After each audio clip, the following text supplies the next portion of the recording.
આપણે શું શીખશું આજે? શાકભાજીના નામ છે નામ શાકભાજી. સરસ. ચલો આ શેનું શાક? આ શાનું છે? કોબીજ છે. આ શું છે?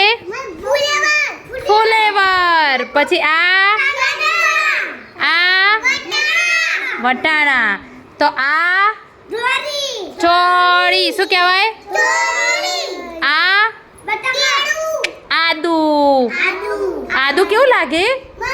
તીખું તીખું. શિયાળામાં મમ્મી આદુવાળી ચા બનાવે ને, આદુવાળું. હા, તો આ શું છે? કારેલા. કેવા લાગે? કેવા? કડવા કડવા. આ શું છે? કોળું. તો આ શું છે? ગાજરનું શું બનાવે? ખાવાનું. પછી ગાજરનો હલવો બને. હલવો કેવો લાગે? મસ્ત. આને શું કહેવાય? પરવર. આ મૂળો. આ ડુંગળી. આ સારું. આ ભીંડાનું શાક કોને ભાવે? તને? તને ભાવતું? ઓ, તને ભાવે? શું છે રે? કંકોડા. સરસ સરસ સરસ.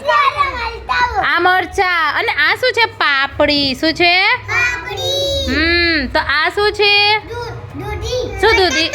બટાકા. આ ના રીંગણ. આ દૂધીનો હલવો બને હો. દૂધીનો હલવો બને ને? કેવો લાગે? મસ્ત. આ શું છે? કાકડી. સરસ. ચલો હવે બધા શાકભાજી જોયા. તો હવે આપણે આગળ શું શીખશું કે શાકભાજીનો ઉપર કેવું હોય? હા, એ પછી શીખવાનું બેટા.